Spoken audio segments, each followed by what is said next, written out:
할렐루야. 오늘 저는 공동체의 아름다움 안에 살아가라 라는 제목으로 은혜 나누려고 합니다. 지난 주간 가수 이효리 씨가 한 대학의 졸업식에서 한 축사가 장안의 화제였습니다. 1부 때는 보여드렸는데 시간이 좀 지나서 오늘은 2부 때는 생략하고요. 졸업생은 물론이고 교수들까지 크게 호응하는 그런 영상이 소셜미디어에 쫙 퍼졌습니다. 아무것도 믿지 말고 오직 자기 자신만 믿고 가라. 인생은 돕고 다니니 자신만의 이야기를 만들어 가라가 핵심 메시지였어요. 이 같은 축사를 포스팅한 소셜미디어 영상마다 멋있다. 내가 듣고 싶었던 말이 바로 이 말이다. 나도 저렇게 살아가야지라는 칭찬 일색의 댓글이 달렸고 지금도 달리고 있어요. 오늘날 현대인들은 이 같은 말에 곧잘 공감합니다. 그런 말을 하는 사람을 내심 동경하는 경향도 있죠. 그러나 물론 이효리 씨가 한 시대의 아이콘이었던 성공한 가수고 나름 깊은 고뇌의 시간을 지나면서 깨달은 의미 있는 철학을 담은 축사였지만 안타깝게도 성경에 반하는 메시지를 이 시대 앞에 쏟아 놓았던 것입니다. 이효리 씨의 축사를 들으면서 또 축사에 대한 대중들의 반응을 보면서 역시 우리는 마지막 시대를 살아가고 있구나라는 생각이 들었어요. 왜냐하면 태초에 사단 마귀가 아담과 하와를 유혹했던 메시지가 바로 이 메시지이기 때문이에요. 네가 하나님 될 수 있어. 너도 하나님. 이효리 씨의 축사의 기저에는 뉴에이지 범신론과 포스트 모던이라는 세계관이 바탕에 깔려 있습니다. 뉴에이지 범신론이라는 세계관이 뭡니까? 인간은 곧 신이고 선한 존재다라는 가치관이잖아요.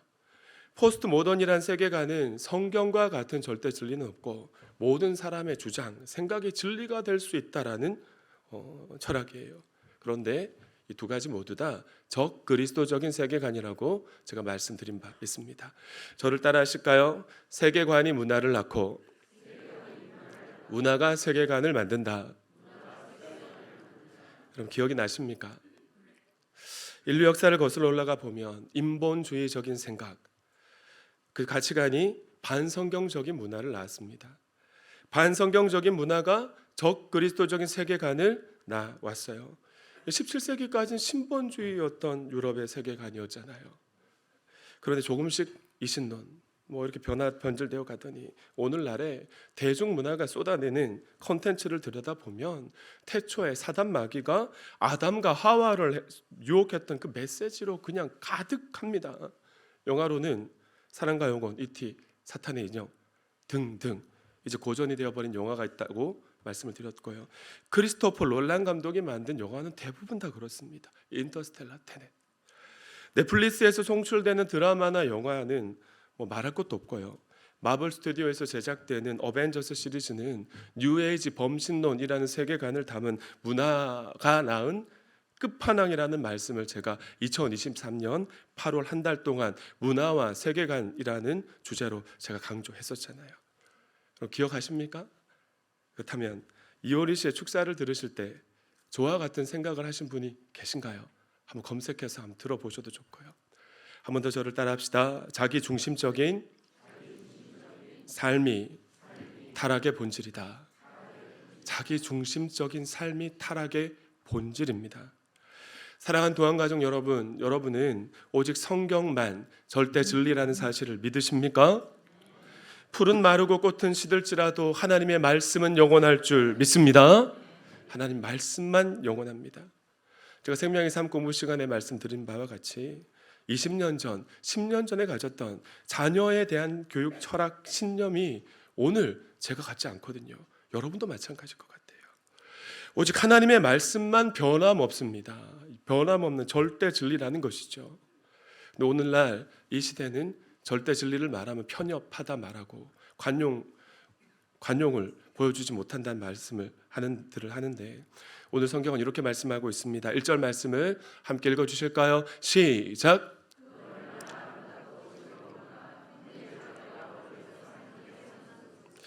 시편 133편은 공동체의 아름다움을 노래한 다윗의 시입니다. 하나님의 감탄을 담고 있는 구절이 1절이에요. 그러니까 하나님을 사랑하는 사람이라면 적어도 1절 말씀 읽을 때 가슴이 뛰어야 할 것 같습니다. 왜냐하면 하나님께서 다윗이라는 인간 통로를 통해 하나님의 마음을 표현하셨기 때문이에요. 보아라, 각자의 개성을 가진 사람들이 함께 어울려서 살아가는 모습이 얼마나 아름답고 즐거운가. 느낌표 딱. 지난 주일에는 아담 혼자 사는 모습을 하나님 보시기에 좋지 않았다는 말씀을 제가 드렸었잖아요. 그런데 우리 하나님은 형제 자매가 공동체를 이루고 어울려서 함께 살아가는 삶을 보시고 이렇게나 기뻐하신답니다. 얼마나 놀라운 말씀입니까? 오늘 본문의 배경에 대해 잠시 말씀을 드리면 첫 번째 이미지 띄워주실까요? 화면으로 보시는 이미지는 오늘날 예루살렘의 모습입니다. 5시 방향에 보시면 노랗게 표기된 다윗성 찾으셨어요? 저 부분이 바로 다윗이 시편 133편을 썼던 시대에 있었던 다윗성의 옛 고토 자리입니다. 신약 시대에 이르러서는 다윗성의 서쪽과 북서쪽 지역으로 확장되면서 파란 색깔 테두리를 이루는 그런 모습의 예루살렘이 되었어요. 신약 시대의 모습이 바로 파란색 테두리 모습입니다. 그런데 안타깝게도 돌 위에 돌 하나도 남기지 않고 예루살렘 성전이 무너질 것이라는 예수님의 예언 그대로 AD 70년 로마 군대에 의해 성전도 다윗성 옛 고토도 폐허가 되고 말았습니다. 이후 1867년 영국의 빅토리아 여왕에 의해서 다윗성의 옛 고토가 발견되기 전까지 약 1800년이라는 긴 시간이 흐른 동안 다윗성이 어디 있는지 몰랐어요. 팔레스타인 모래바람에 침식되고 덮여버려서 그 흔적조차 찾을 수가 없었던 겁니다. 그러니까 오늘날 우리가 미디어를 통해 보고 있는 예루살렘은 다윗 시대의 다윗성이 아닌 것이지요. 그런데 이런 내용은 신학교에서 배우지 않고요. 성지순례를 가야 가이드를 통해 알 수 있는 내용이기 때문에 목사인 저도 인식을 못하고 시편 133편을 가지고 생명의 삶 공부를 인도했더라고요. 본문을 묵상하다가 뭐지? 하다가 자료를 검색하고 찾기 시작했는데 자료 찾기도 쉽지 않은 겁니다. 그래서 언젠가 한번은 성도님들과 함께 성지순례를 다녀야겠다라는 다짐을 하는 시간이 있었습니다. 두 번째 이미지, 다윗성의 북쪽 부분에 이제 노랗게 표기한 부분, 확장된 부분 보이십니까? 성전산이라고. 다음 이미지입니다. 솔로몬 치세의 성전산 부분에 솔로몬 왕이 저렇게 예루살렘 성전을 세우면서 다음 이미지, 저 노란 부분이 저런 모습의 예루살렘이 된 거예요. 북쪽에 연기나는 건물이 보이시죠? 저 건물이 뭘까요? 성전입니다. 예루살렘 성전. 예루살렘 성전이 세워져 있으니까 저 이미지, 저 그림 이미지도 다윗의 아들인 솔로몬 시대의 모습일 것이에요. 다음. 그런데 다윗 시대의 다윗 궁전은 다음 이미지 넘겨주시고요. 화면에서 보시는 바와 같이 가운데 동그랗게 표기된 저 부분이 다윗의 백향목 궁전입니다. 다윗성에서 가장 높은 지대에 백향목 궁전이 위치해 있었어요. 궁전 아래에는 무엇들이 있습니까? 뭔 것 같아요? 집들입니다. 예루살렘 주민들이 살아가는 집들이 있었습니다. 그런데 백향목 궁전에서 다윗이 아래를 내려다 보니까 백성들이 살아가는 삶이 보이는 거죠. 다윗이 영적으로 무뎌졌을 때는 아래를 내려다 보다가 자세히 보지 말았어야 할 것을 보았는데 밧세바가 목욕하는 장면을 보았습니다. 그래서 그만 성범죄의 살인 교사죄까지 저지르고 말았죠. 다윗을 부정적으로 생각하는 학자들은 다윗이 왕이 된 이후에 이 백성들을 감시하려고 다윗성에서 가장 높은 지대에 궁전을 지어놓고 감시했다라는 주장을 하기도 하지만 다윗이 영적으로 민감할 때는 달랐습니다. 백성들이 함께 더불어 살아가는 모습이 너무나 아름답게 보였던 거죠. 그래서 쓴 시가 바로 시편 133편이에요. 하나님이 기뻐하시는 것만 보고 하나님이 기뻐하시는 말만 들을 수 있기를 축원합니다. 공동체 안에서 형제 자매가 함께 어우러져서 살아가는 모습은 첫째, 보배로운 기름과 같아요. 먼저 2절 말씀을 여러분 함께 읽어주실까요? 2절 띄워주시고 시작.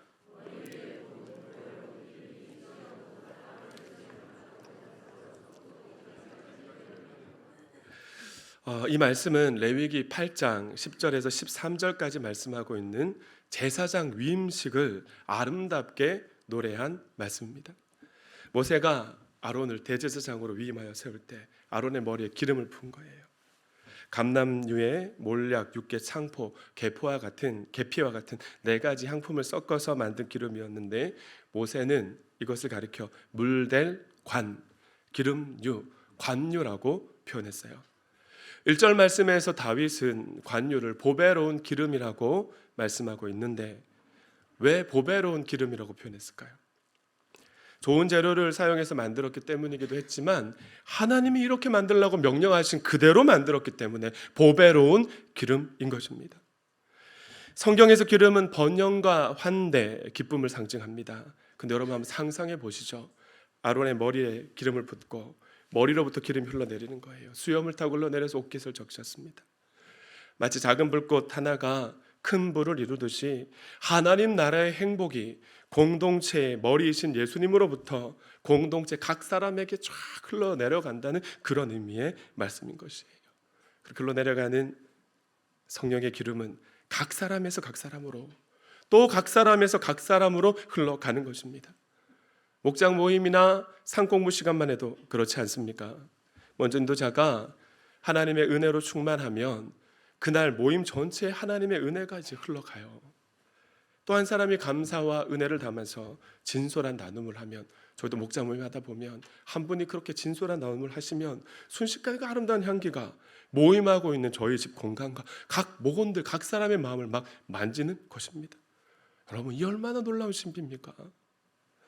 무엇보다 그 옛날 제사장의 머리에 기름을 부어서 제사장을 거룩하게 성별했던 것처럼 머리이신 예수님으로부터 흘러내리는 성령님의 은혜가 동암교회와 여러분의 목장과 여러분의 가정을 날마다 거룩하신 하나님 백성다운 공동체로 자라게 하실 줄 믿습니다. 할렐루야. 공동체 안에서 형제 자매가 살아가는 모습, 두 번째는 헐몬산의 이슬과 같습니다. 3절 상반절 말씀을 함께 읽어주실까요? 시작. 네, 계속해서 다윗은 머리로부터 흘러내리는 기름과 헐몬산의 이슬을 비유합니다. 그러면서 공동체 아름다움을 노래하고 있어요. 매일 아침마다 이슬이 내리죠. 이 이슬은 생명력과 신선함, 새로움을 상징합니다. 이스라엘의 최북방 한계선인 단 지역에서 조금만 더 올라가면 헐몬산이 있습니다. 오늘 본문에 등장하는 헐몬산이 요단강의 발원지라고 해요. 연평균 강우량이 1300mm라고 합니다. 근데 반면에 시온산은 이스라엘 남쪽 지역에 위치해 있거든요. 연평균 강우량이 200mm밖에 되지 않아요. 그러니까 시온산에는 헐몬산처럼 비가 내릴 수 있을까요? 없을까요? 없죠. 강우량이 낮으니까. 그래서 물이 늘 부족합니다. 근데 헐몬산에 내린 이슬과 비가 이 땅에 스며드는 거예요.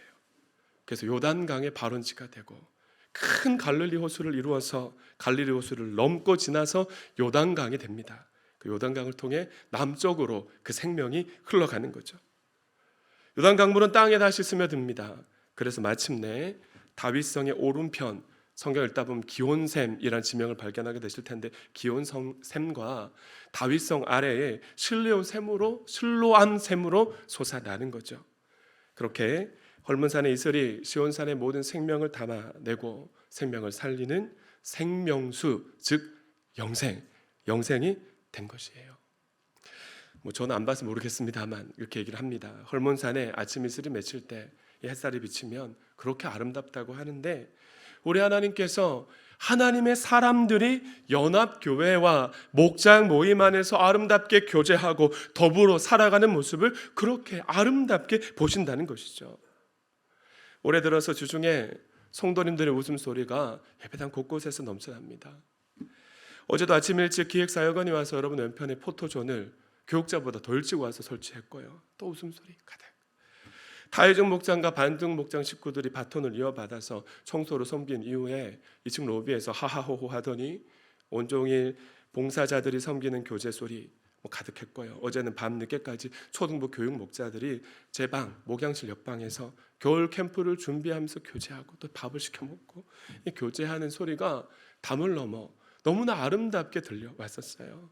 제가 덕분에 백종원표 고추짜장이 맛있다는 사실을 알게 되었는데 한 그릇 얻어먹으면서 인간 목사의 마음도 이런데 우리 하나님 마음은 오죽할까요?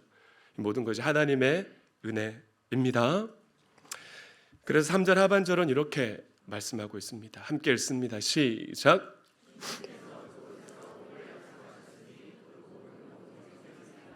여기서 영생이란 영원한 생명의 줄임말입니다. 영원한 생명을 누리는 천국, 하나님 나라를 상징하는 말씀이에요. 여러분, 공동체 안에 천국이 있습니다. 의미받은 구원을 이루어가는 영생이 있다는 사실을 믿으십니까? 이게 무슨 말이냐면 공동체 안에서 서로 다른 기질, 다름의 사람들이 부딪힐 때 우린 갈등하잖아. 힘겹지만 결국은 예수님의 온유하시고 겸손하신 성품으로 다듬어져서 현재의 구원, 성화되어가는 예수님의 성품을 닮아갈 수 있다는 말씀이 바로 이 말씀이에요. 더불어 하나님께서 공동체를 통해 내리시는 복은 이 땅에서 천국, 하나님 나라의 복을 미리 맛보는 것인데, 여러분, 천국에 가면 우리가 원하는 모든 것들, 육체의 정욕과 안목의 정욕, 이생의 자랑이 아닌 것은 그곳에 다 있지 않겠습니까? 그런데 공동체 안에 천국이 있다는 것이에요. 우리의 모든 필요를 공동체를 통해 채워주시겠다고 약속하고 계십니다. 그러니까 목장에 속하지 않으면 천국의 복을 온전히 누릴 수가 여러분 없어요. 기도응답의 복도 목장 식구들과 함께 기도할 때 온전히 누릴 수 있고요. 제가 목장 모임 시작한 지가 한 달밖에 안 됐잖아요. 근데도 목원들과 함께 나눔하면 기도 제목 응답이 가득하더라고요. 지난 금요일 목장 모임하면서 한 목원이 기도 제목 나누었는데 어제 바로 또 응답이 되어서 아내에게 톡 온 모습 보니까 제가 너무 감사했는데, 치유와 회복의 복도 공동체 안에 모두 담겨 있습니다. 아멘이십니까? 목장에 속하지 않으신 분들은 이 사실을 믿으시고 적어도 연합교회 안으로라도 들어올 수 있었으면 좋겠습니다. 지난 주간에 이완승 장로님, 김여은 권사님, 배현주 권사님과 함께 속초에 살고 계신 김정숙 권사님께 신방을 다녀왔습니다. 전사님 너무나 반가워 하셨고요. 오가는 차 안에서 세 분과 교제하는 시간이 정말 너무 행복했어요. 왕복 4시간 반 정도의 거리였는데 시간이 그냥 어떻게 빨리 지나가는지 모를 정도로. 전도사님께서 상가 시절에 사진이 담긴 앨범을 꺼내서 보여주셨는데, 여러분, 김정숙 전도사님이 사역하던 시절은 상가 교회를 할 때입니다. 그 시절에는 목장 모임이 여러분 없었어요. 전도회는 전통교회의 사역 기간인데도 전도회 모임을 하는 성도님들 사진 속에서 너무 행복해 보였습니다. 활짝 웃고들 계셨어요. 왜일까요? 연합교회 사역만 그치지 않고 예배만 보고 집에 돌아가지 않고 함께 더불어 사귐의 삶을 살아가셨던 것입니다. 여러분, 연합교회 안에서 사역만 하면 지칩니다. 재미도 없고요. 예배만 보고 돌아가면 신앙이 성장하지 않아요. 서로 친밀하고 교제할 때 천국, 하나님 나라의 복을 이 땅에서부터 누릴 수 있다는 사실을 나의 말씀으로 받으실 수 있기를 축원합니다. 하지만 서로 다른 사람들이 공동체 안에서 함께 살아가는 일 쉽지 않습니다. 믿음의 사람 아브라함조차 조카 롯과의 사이에서 하나님이 복을 너무 주셔가지고 발생한 재산 때문에 일어난 분쟁 때문에 함께 살아갈 수가 없었지 않습니까? 하나님이 관계의 복, 만남의 복을 통해 맺어주신 관계가 어쩌면 깨어졌을 수도 있는데, 관계가 깨어지지 않아야 상처받지 않을 수 있고 함께 더불어 살아가는 공동체의 삶을 이어갈 수가 있는데, 우리는 뼛속까지 죄로 오염된 육체를 덧입고 있고 심지어 죄 많은 세상에서 살아가고 있으니 어떻게 우리가 자기 중심적인 삶을 살지 않고 공동체로 살아갈 수 있겠습니까? 이효리 씨도 여러분 축사를 보여드렸으면 좋았는데 그런 말 하는 게 사람과의 관계에서 상처받고 자꾸만 실망하다 보니까 그런 철학을 가지게 된 것이거든요. 감정 쓰레기통이라는 말을 들어보셨습니까? 감정 쓰레기통이라는 신조어가 있습니다. 부정적인 감정을 특정 사람에게 계속 쏟아 놓을 때 감정 쓰레기통이 만들어집니다. 혹 일터나 교회 공동체 안에서 언젠가부터 사람들이 나에게 와서 막 부정적인 말을 하고요. 그래서 내가 부정적인 사람이 되어버렸다면 당신은 지금 감정 쓰레기통이 되신 겁니다. 교회 공동체 안에서는 영혼을 섬기는 목회자와 목자, 목녀가 그럴 수 있고요. 가정에서는 아내와 엄마가 그럴 수 있고 친구 사이에서는 사람 좋은 쪽이 그럴 수가 있는데, 여러분 오죽하면 대나무 숲에 가서 임금님기는 당나귀다 귀다 라고 외쳤던 전래 동화가 있었을까요? 쏟아 놓아야 합니다. 그런데 쏟아 놓고 가는 사람은 후련하죠. 하지만 부정적인 감정, 그 쓰레기 같은 감정을 고스란히 받은 사람은 여러분 어떻게 될까요? 나도 부정적인 감정을 어디다가 버리고 쏟아 놓아야 하는데 사람들에게 버리면 성경이 죄랍니다. 하나님 기뻐하지 않으신대요. 계속 쌓고 또 쌓으면 언젠가 폭발하게 되어 있는 것이 사람이에요. 그러면 관계가 깨지는 것입니다. 너무나 감사한 것은 우리의 부정적인 감정까지 고스란히 받아주시는 분이 계시고, 그분이 누구십니까? 하나님이시죠. 그 하나님이 나의 하나님이 되시기 때문에 우리는 얼마나 감사한지 몰라요. 우리 하나님은 내가 버린 부정적인 감정을 받으셔서 다시 긍정적인 에너지로 돌려주십니다. 얼마나 감사해요, 여러분. 부정적인 감정 쓰레기를 하나님께 버리기에는 새벽 예배 시간이 가장 좋고요. 저희 교회 성도님들이 새벽 예배에 참석하는 비율이 주니까 제가 신년 특별 새벽 기도에 인도할 때 올라온 기도 제목 타교인입니다. 이 교회에 새벽 기도하는 성도님들이 50명이 되게 해주세요.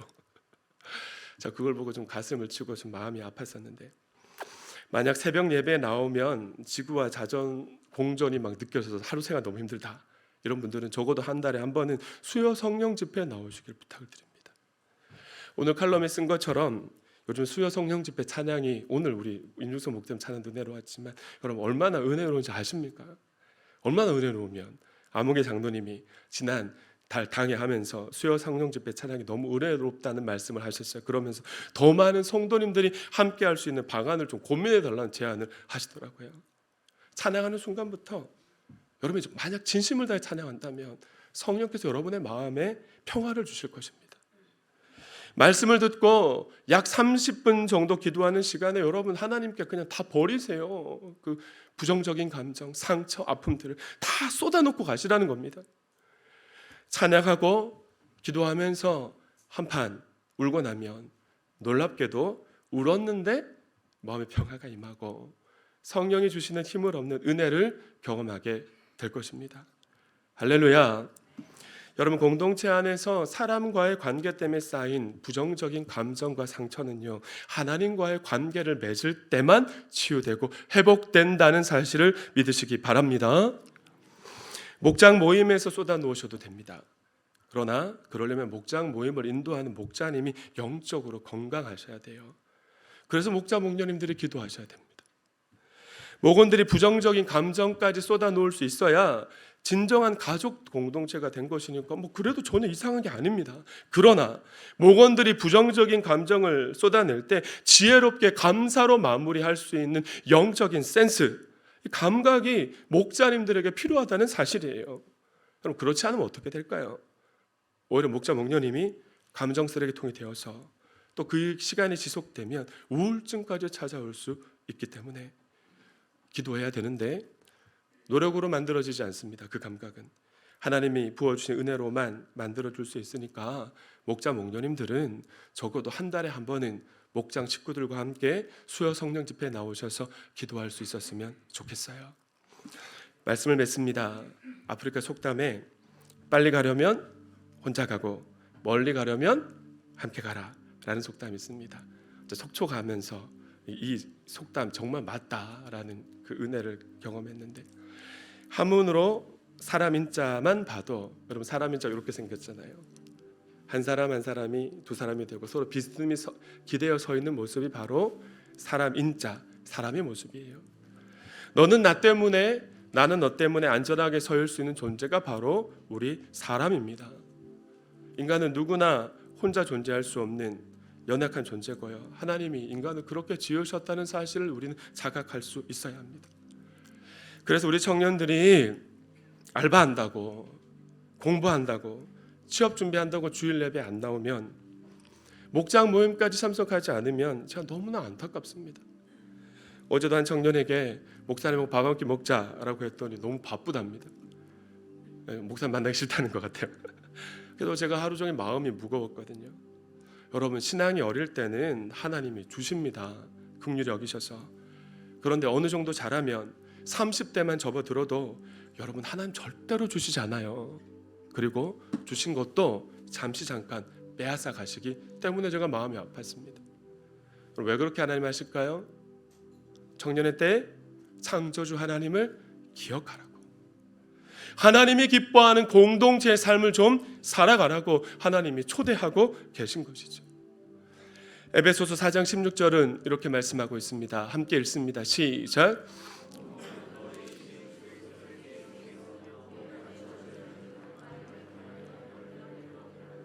각 지체가 그 맡은 분량대로 활동함을 따라 몸이 자라나며 사랑 안에서 몸이 건설됩니다. 여기서 몸이란 교회 공동체죠. 이것이 하나님이 디자인하신 공동체의 모습입니다. 각 지체 간에 유기적인 관계를 전제하고 있어요. 문제는 따라합시다. 결속입니다. 결속. 만약 하나님이 죽은 신이 아니고 살아계신 하나님이라면 그럼 믿으시죠? 하나님이 성경을 통해 말씀하신 그대로 신앙생활을 해야 복 있는 삶을 이 땅에서 살아갈 수 있을 것인데, 그렇다면 여러분은 지금까지 신앙 공동체 안에서 얼마나 형제 자매들과 관계를 맺으면서 결속된 공동체 삶을 살아오셨습니까? 온라인에서도 여러분 결속된 삶을 살아갈 수 있어요. 목자 목녀님이 리덩 지저스 말씀 밥상 PDF 파일을 목장 톡에 공유해 주시면 반응을 하실 때 결속이 시작됩니다. 감사합니다. 맛있게 먹었습니다. 재밌게 반응을 해주시면 목자 목녀님들이 힘을 얻을 것 같아요. 또 한 달에 한 번은 목장 식구들과 함께 수요 성령 집회 참석하시면 하나님과의 관계에서도 우리 하나님 얼마나 우리를 바라보시면서 여러분 기뻐하실까요? 고단한 인생길 함께 가야 끝까지 지치지 않고 갈 수 있습니다. 옆에 계신 분에게 이렇게 인사할까요? 사귐 중심의 신앙으로 돌아갑시다. 시작.